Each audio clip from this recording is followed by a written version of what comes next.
tani ma aha isdaba tuurid ama doorasho siyaasadeed balse dadkan waxay fiilo dheer ugu jiraan in ay helaan shidaal yari balaaran ayaa la soo daristay magaalada Wajeer iyadoo dhammaan xarumaha lagu iibiyo shidaalka ay xiran yihiin maanta gawaarida ayaa shidaal darro awgeed u taagan goobaha shidaalka walow ay jiraan kuwa aan baxaafadaha laga soo kaxaynin haddaba dadkii halkaasi kula hadlay telefishinka Alfa ayaa sheegay dhibaatooyinka ay wajahayaan dadka maan isku soo baxay oo dhan aan arkaya waxay ka dacwoonayaan inay dhinac xaq oo shidaalka xaqiisa yihiin oo macnaha isku darsan shidaalna daalo way wax nool oo socona malaha wax walba wadna cirka tagan shidaal iska dhaaf wax kale wax la gooyo magaalada markaan waxa cusubinaynaa dadka madaxda oo saan ugu fiirsanay inay shidaalki ay hoos u dhigaan wax walba ay hoos u dhigeen hor shidaalki lixma ay wax walba hoos u dhigaan jaamkan ee dadkan ay waxaan ay kala qaadayeen ummadana hadda bil ramadaan lagu jiraa si fiican loo qabo ayaan madaxda ka cusubinaya maarad saaki 10 saacadood dhexdooda meeshan taagan ajaliya shidaalan wax oo nool sheegan ay jirin shidaalka aan la dhayn waa ku darsamay ama wax baa saan u jiraan waa la iska xiranaya meelaha dhamaalo magaalada dhamaal wax is socdo ka jirna ma laha gaadiid waxa kulli wax lagu shubo shidaalka ma lagu shubo walba ajaliya meeshan iska taagan marka noola sii xiranaya magaalada cimilada kulli waxay noqotay waxa khatar ah is socod male meel aan wax ka bilowna aqal lana gaariij kulli naga wal dameen meeshan iska taageen nin gacanta iska riixan oo cidis iska geysana oo arkaysa ku ay wadada ka taalo waa iska arkaysa iska dhaafi waaba waa la halalaaway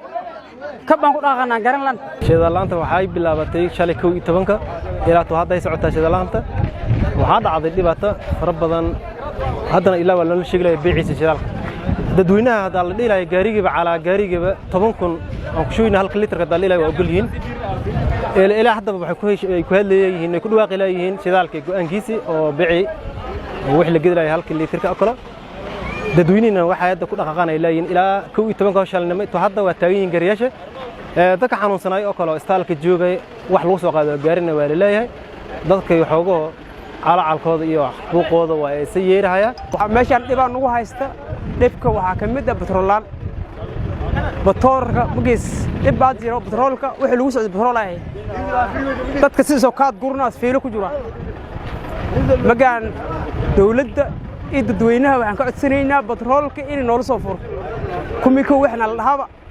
aan iska gadan dadka masaakiimaha iyo gaariyaalka lagu soo qaaday xaafadaha jiraan wax lagu soo qaaday laleeyahay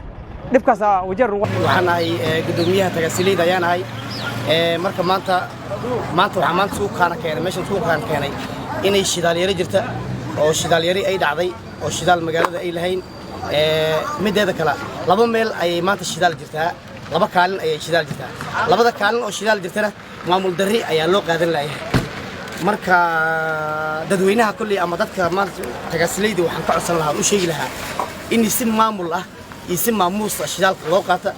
oo si macquul ah shidaalka u qaadana meeshan aan ku shidaal ku jiro magaalada Shaalaan ay ka taala oo hadda meel oo laba goob ay shidaal ka jiro labada goob hadda shidaal ka jiro waxa loo maamul lahay maamul xumada ka taagan nimanka gabaarleyda oo aan si shaqeeyna way meesha maamul inay u baahan tahay oo si noo shidaalkiisa u qaato laakiin haddii meesha uu maamulkeedu uu xun yahay oo guddiga taa oo wada hadal ay ka qaadi karin waqti dhibkeeda leedahay markaan shidaal ka shaqeysanaan ayagu dhibay ku tahay meeshan ninkan gabaarida isku imaanayaan dhibay ku tahay oo sida ay meesha u taagan yihiin maamulka ay ku shaqeysan lahayn waa dhib marka waxaan ilahay nimankan tagaasiliidahay idinkoo nidaam ku qaata shidaal nimadina nimankan shidaalka ma diidno waxay dhahay shidaalka waa la shubay maamul hagaysta nin waxa arkaysta hadda complaint-ku ka imaaday nimankan shidaaleydu waxay dhahayn ninba intuu MPS lacag ku diro iyo adana mar labaad wuxuu soo codsanaya adana inuu lacagtiisa inuu isticmaalo oo leeyahay lacagtii anigu waan soo diray mar labaad hal igu shubo aqabad weyn ayaan la kulnahayna dib soo dhaafay maaragtay isbuuciye la soo dhaafay oo kamid tahay maaragtay waxaan aragnay shidaalka wajeer oo goyni wayni oo maaragtay hawada isku sharay marka hawada isku sharay shidaalka marka hore annagoo lacag ula oo xaaladayna ilaahay ogsoon yahay oo shidaalkii sidaan suubina ka sara dadkina ay leeyihiin maaragtay waxba ma haysana boqol lagu qaadaya ayaa haddana waxa dhacday shidaalka in la waan marka waxaan la kulanay aqabadii hore oo haysa ka duwan ayaan maaragtay la kulanay waxa kale oo la kulanay in maaragtay shidaal la'aan ka jirta county wajeer dadka ayaa hataa meelihii petrol stationyaasha ee wadada main road ku maray inay haddana takaasida sii xidheen maaragtay gaariyaasha xamuulka wada ee ka imaaday maaragtay gaaris ama Nairobi xagga ka imaaday wadada hataa mari karin marka Wajeer wallahi xaaladeeda said maaragtay ay intahay annaga waxaan ka bilownay sida runta gaarigan hadda aan wado